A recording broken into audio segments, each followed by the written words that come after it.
Cabo 12. Okay, well, let's try c4 here. It goes with d6. So this might allow me to get a Botvinnik setup. So let's bring the knight out first. I don't know if it matters a whole lot. Looks like black is going for a standard setup and moving quickly. So I'll throw this e4 move in and see if black pauses to think. Yeah, so black goes for e5. And I get the Botvinnik setup. I've got a nice clamp on the d5 square.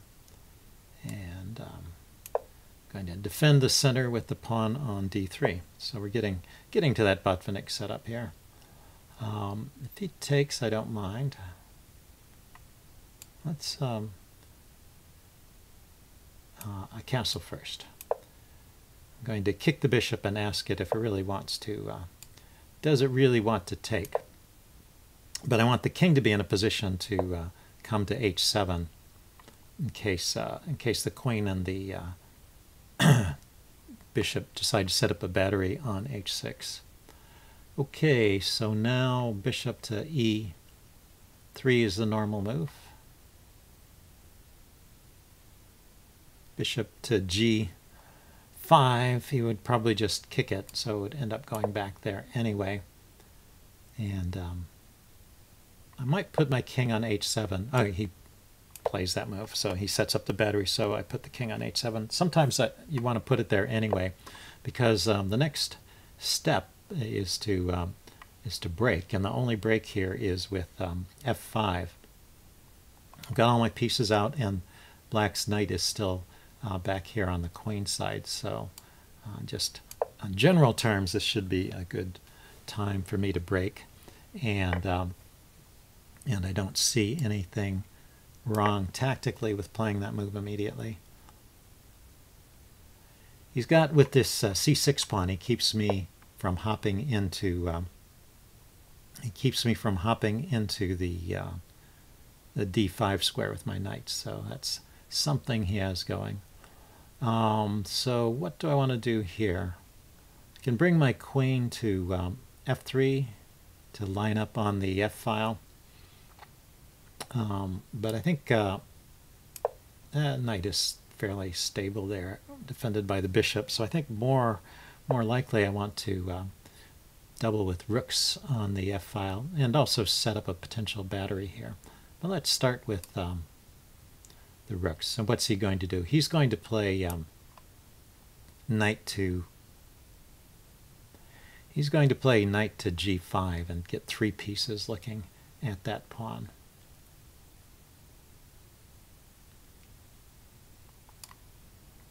So let's drop back and prevent that, and set up this potential for bishop to h6.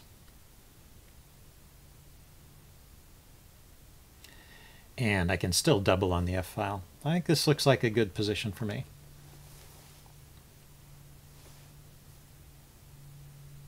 His knight is still not in play. And if he breaks like that, the question is, I have 2 pieces defending there, so let's go ahead and do this exchange.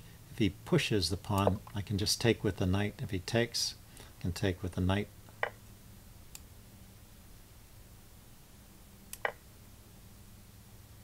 Keep my bishop back here defending h6.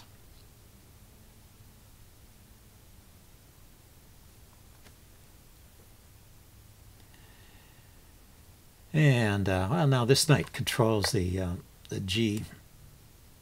This knight controls the g5 square. Ah, so he used that exchange to save his dark squared bishop.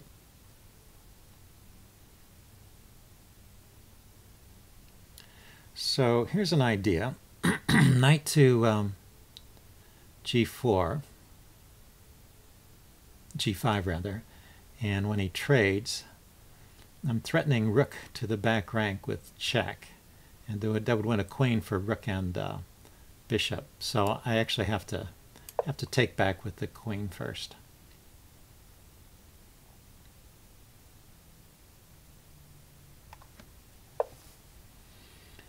Aha, so he's not ignoring the idea, he's blocking the F file with his bishop. So if I take the knight, he'll take with the king.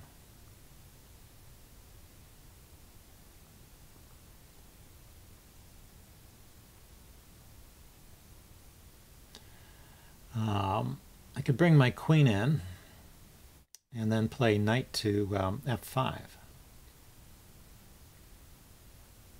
And that would leave some stuff hanging over here, so I have to be a little careful. So knight takes knight, king takes knight, queen here defending the bishop, but not making a threat. But if he plays bishop takes pawn or bishop takes pawn, then my next move is knight to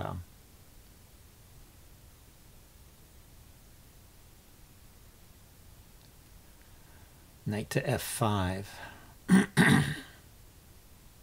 Actually, if this bishop moves, then I have the rook coming in.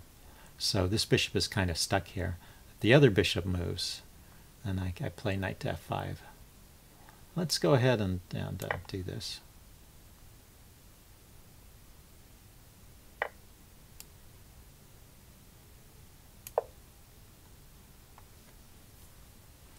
His pieces just are on the wrong side of the board, although he does have, you know, the two nice bishops over here.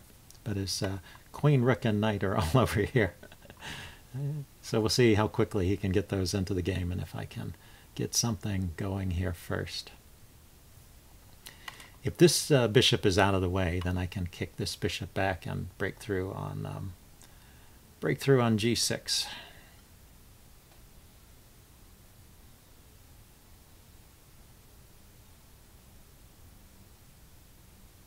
If this bishop moves, I have the rook coming into the 7th rank or the 8th rank. But I can't kick the bishop back because this bishop has a pin on the g-pawn. I really want to push the g-pawn forward. So I think that's why I have to start with a move like knight to F4. So yeah, he brings his queen in. So knight F4 hits the queen now.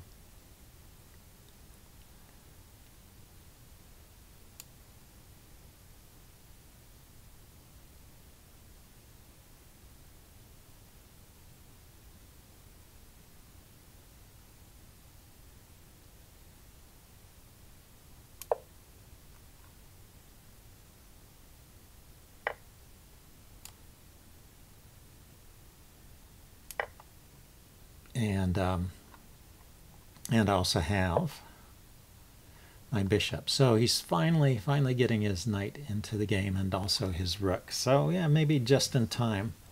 Just in time. So if I play rook here, bishop here rather,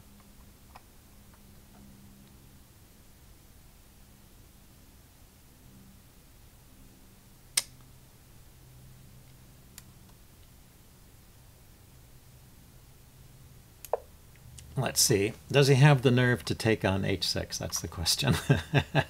and can I do something about it? So his position is surprisingly resilient here. Yep. So he just defends. So now I can take the rook. Probably should.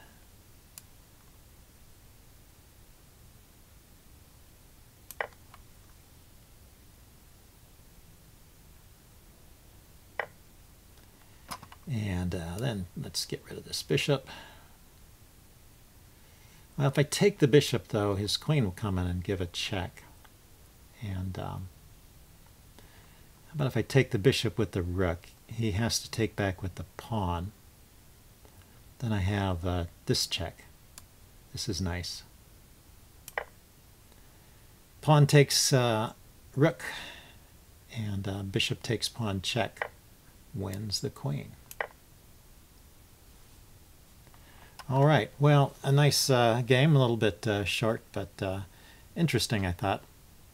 And it'd be fun to look at with the chess engine with all those tactics. I'm sure there are things that, that we both missed. Anyway, I'll see you guys later. Bye.